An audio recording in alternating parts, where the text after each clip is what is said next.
በማስጀመሪያ መርሃ ግብሩ ላይ የተገኙት የክልሉ ደን አካባቢ ጥበቃና የአየር ንብረት ለውጥ ቢሮ ኃላፊ ዶክተር ኢንጂነር አስራት ገብረማርያም መንግስት ዘርፉን ውጤታማ ለማድረግ ከሚያደርገው ጥረት ባሻገር መንግስታዊ ያልሆኑ ድርጅቶች እያከናወኑ ያሉት አስተዋጽኦ ከፍተኛ መሆኑን አስረድተዋል።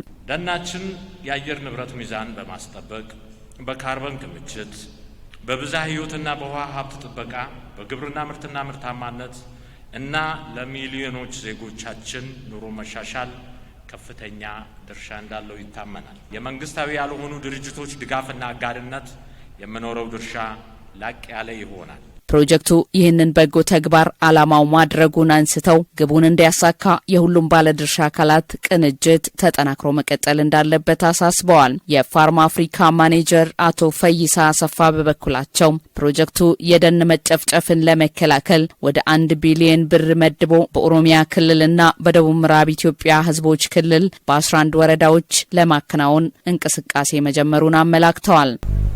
የደንና ስነ ምህዳር ለተስማሚ የአየር ንብረት ለተፈጥሮ ህዝብና ለጋራ ስኬት ማዋል የሚሰራ ፕሮጀክት ነው። ይህ ፕሮጀክት የ3 አመት ፕሮጀክት ነው። ኦሮሚያ ክልልና በደቡብ ምዕራብ ህዝቦች ክልል ውስጥ የሚሰራ ነው።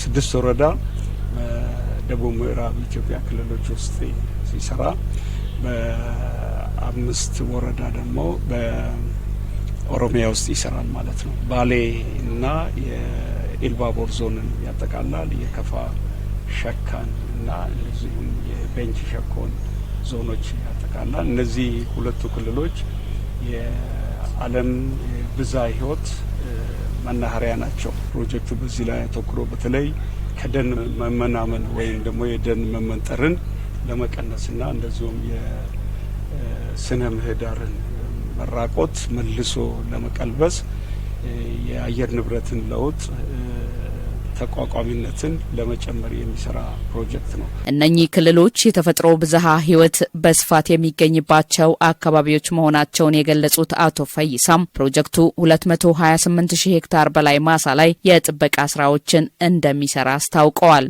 በሚቀጥሉት 3 ዓመታት ውስጥ ኑሯቸውን በደን ላይ መሰረት ያደረጉ ከ370,000 በላይ የሚሆኑ የህብረተሰብ ክፍሎችን ተጠቃሚ የሚያደርጉ ስራዎችን እንደሚሰሩ አቶ ፈይሳ አመላክተዋል።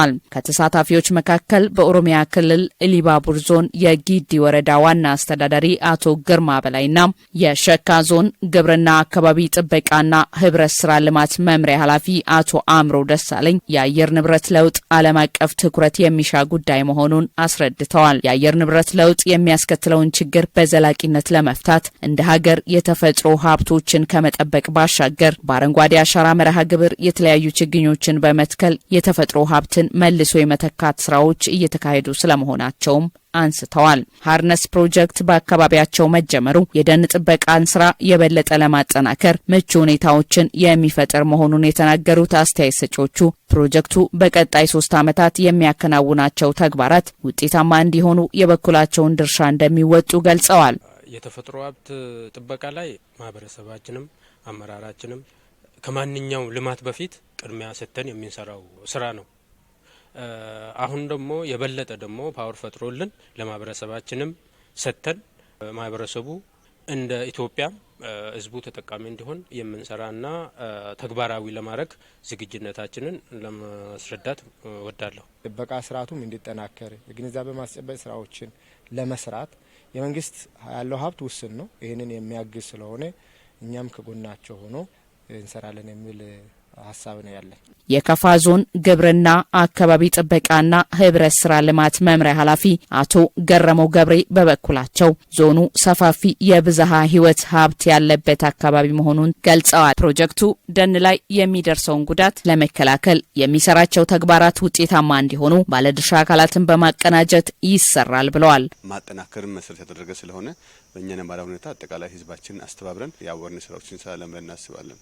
በማስጀመሪያ መርሃ ግብሩ ላይ የፋርማ አፍሪካ አስተባባሪዎችን ጨምሮ የክልል የዞንና የወረዳ አመራሮች እንዲሁም የሚመለከታቸው ባለድርሻ አካላት ተሳትፈዋል።